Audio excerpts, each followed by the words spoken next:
ಇದೇ ತಿಂಗಳ 22ನೇ ತಾರೀಕಿನಿಂದ ಮತ್ತೆ ಜಾತಿ ಗಣತಿ ಶುರುವಾಗುತ್ತೆ. ಹೊಸ ಜಾತಿ ಗಣತಿ. ಯಾಕಂದರೆ ನಾವು ಕಾಂತರಾಜು ವರದಿಯನ್ನು ಒಪ್ಕೊಂಡಿಲ್ಲ.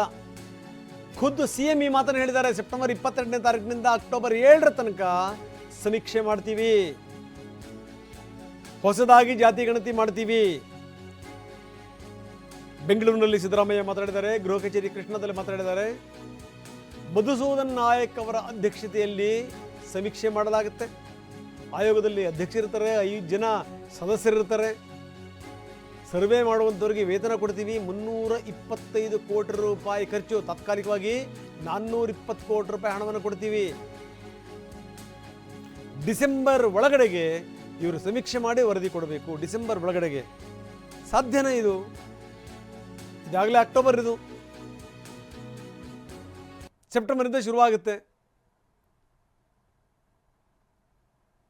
ಅಕ್ಟೋಬರ್, ನವಂಬರ್, ಡಿಸೆಂಬರ್ ಒಳಗಡೆಗೆ ಇವರು ಏನಾದರೂ ವರದಿ ಕೊಡ್ಲಿಕ್ಕೆ ಸಾಧ್ಯನಾ? ಅದಕ್ಕೆ ಅಷ್ಟೊಂದು ಹಣ ಖರ್ಚಾಗುತ್ತಾ? ಇಂಥ ಪ್ರಶ್ನೆಗಳೆಲ್ಲವೂ ಕೂಡ ಇದೆ. ಬನ್ನಿ, ಮುಖ್ಯಮಂತ್ರಿಗಳು ಮಾತಾಡಿದ್ದಾರೆ, ಏನು ಹೇಳ್ತಾರೆ ನೋಡೋಣ. ಸೆಪ್ಟೆಂಬರ್ 22ರಿಂದ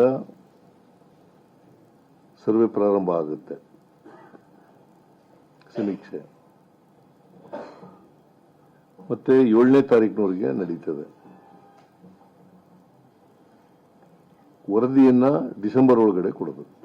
ಹೋಗಿ ಜಿಯೋ ಟೈಪ್ ಮಾಡ್ತಕ್ಕಂಥ ಕೆಲಸ ಮಾಡ್ತಾರೆ. ಮತ್ತೆ ಅವ್ರ ಮನೆಯಲ್ಲಿ ಎಷ್ಟು ಮನೆಗಳಿದ್ದಾವೆ ಆ ಮನೆಗಳನ್ನೆಲ್ಲ ಐಡೆಂಟಿಫೈ ಮಾಡಿ ಆ ಮನೆಗಳಿಗೆ ಒಂದು ಆ ಪಟ್ಟಿನ ಒಂದು ಇದು ಮಾಡಿ ನಂಬರ್ ಮಾಡಿ ಅಂಟಿಸ್ತಾರೆ ಮನೆಗೆ. ಇದು ಮೊದಲನೇ ಕೆಲಸ.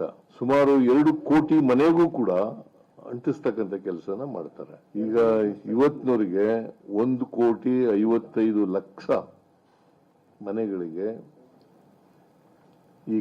ಈ ಪಟ್ಟಿಯನ್ನ ಅಂಟಿಸ್ತಕ್ಕಂಥ ಕೆಲಸ, ಅದು ಅಂಟಿಸ್ತಕ್ಕಂಥ ಕೆಲಸ ಮಾಡ್ತಾರೆ. ಅದು ಒಂದು. ಅದಾದ್ಮೇಲೆ ಮನೆಗೆ ಮೇಸ್ಟ್ರಿಗಳು, ಟೀಚರ್ ಸರ್ವೆ ಮಾಡ್ತಾರೆ ಪ್ರತಿ ಮನೆಗೂ ಕೂಡ. ಅಲ್ಲಿ ಈ ಆಧಾರ್ ಕಾರ್ಡ್ ಇದೆಯಲ್ಲ, ಪಡಿತರ ಚೀಟಿ ಮತ್ತು ಆಧಾರ್ ಕಾರ್ಡ್, ಅದನ್ನ ಅವರು ಮೊಬೈಲ್ ಇದ್ರೆ ಮೊಬೈಲ್ಗೆ ಲಿಂಕ್ ಮಾಡ್ತಾರೆ. ಒಂದು ವೇಳೆ ಮೊಬೈಲ್ ಇಲ್ಲದೆ ಹೋದರೆ ಆ ಮನೆಗಳನ್ನು ಕೂಡ ಸರ್ವೆ ಮಾಡ್ತಕ್ಕಂಥ ಕೆಲಸವನ್ನ ಮಾಡ್ತಾರೆ. ಒಟ್ಟಾರೆಯಾಗಿ ಸೈಂಟಿಫಿಕ್ ಆಗಿ ಆಗ್ಬೇಕು, ಯಾರು ಕೂಡ ತಪ್ಪಿಸ್ಕೋಬಾರದು.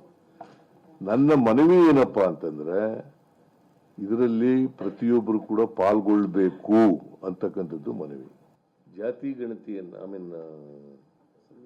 ಸಮೀಕ್ಷೆಯನ್ನ 2025 ಸೆಪ್ಟೆಂಬರ್ 22ರಿಂದ ಅಕ್ಟೋಬರ್ 7ರೊಳಗಡೆ ಮುಗಿಸ್ಬೇಕು ಅಂತ ಮಾಡಿದ್ದಾರೆ. ಯಾಕಂತಂದ್ರೆ ಈ ಅವಧಿನಲ್ಲಿ ದಸರಾ ರಜಾ ಇದೆ.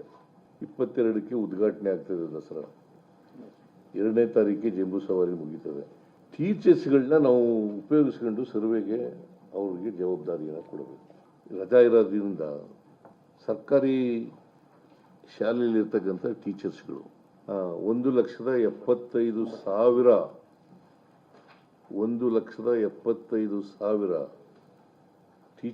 ಉಪಾಧ್ಯಾಯರುಗಳನ್ನ ಈ ಕೆಲಸಕ್ಕೆ ನೇಮಕ ಮಾಡ್ಕೊತಾ ಇದ್ದೀವಿ.